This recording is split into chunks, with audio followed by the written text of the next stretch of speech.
Qatar में FIFA world cup 20 नवंबर से शुरू हो चुका है। अब तक का ये सबसे महंगा वर्ल्ड कप है। कई सालों से ये विवादों में भी है, कभी समलैंगिक समुदाय पर टिप्पणी को लेकर तो कभी भ्रष्टाचार और मानवाधिकार हनन के आरोपों को लेकर। द वायर के इस वीडियो में बात करेंगे कि क्या है कतर में हो रहे फीफा वर्ल्ड कप के विवाद और ये कब से शुरू हुआ। कतर का ये फीफा वर्ल्ड कप अब तक का सबसे महंगा वर्ल्ड कप बताया जा रहा है। मीडिया रिपोर्ट्स के अनुसार $220 बिलियन से ज्यादा की रकम इस वर्ल्ड कप में खर्च होने वाली है। इससे पहले 2018 का रशिया वर्ल्ड कप सबसे महंगा था और उसमें खर्च हुए थे $16 बिलियन। कतर के इस वर्ल्ड कप से पहले कई चीजों पर बैन लगा दिए गए हैं। 2 ही दिन पहले ऐलान कर दिया गया था कि स्टेडियम और उसके इर्द गिर्द बियर पर एक बैन रहेगा, यानी कि मदिरा पर। इसके अलावा LGBTQIA समुदाय पर फीफा एम्बेसडर की टिप्पणी भी विवादों में रही थी। खालिद सलमान ने कहा था कि होमोसेक्सुअलिटी दिमाग में डैमेज है। LGBT समुदाय पर इस टिप्पणी का कई टीमों के खिलाड़ियों ने विरोध भी किया।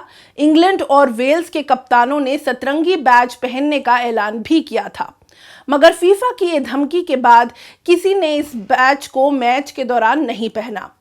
कतर की आलोचना प्रवासी मजदूरों के प्रति उसकी नीतियों की वजह से सबसे बड़ा विवाद बनकर के सामने आई है।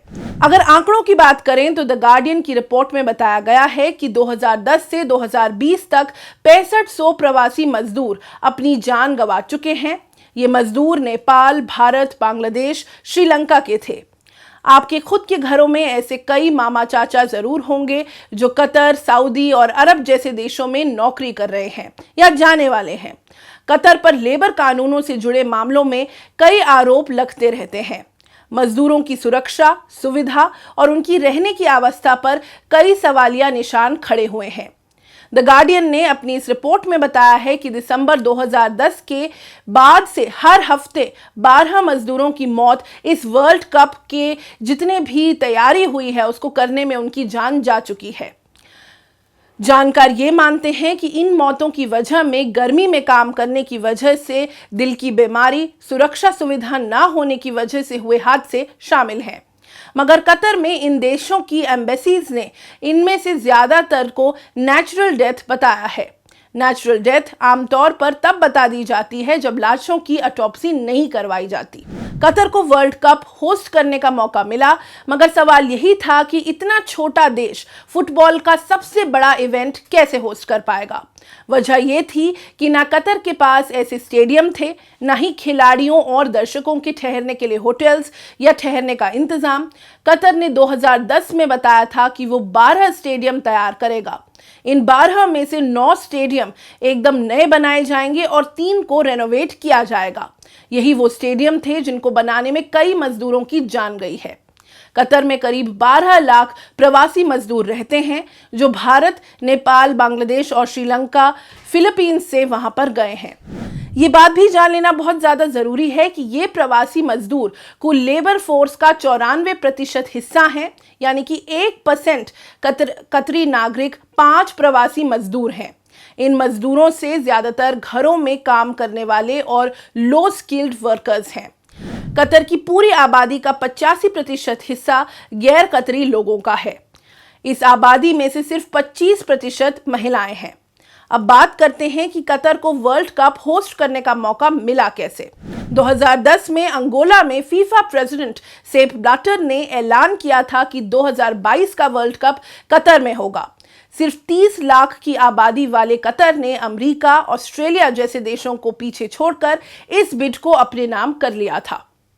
फीफा की एग्जीक्यूटिव कमेटी में 24 लोग थे जिनको इस बिड में वोट करने का मौका मिला।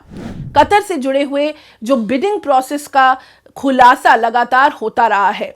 इसी वक्त सामने आई है एक विसल ब्लोअर की टेस्टिमनी जिनका नाम है फाइदरा अल माजिद।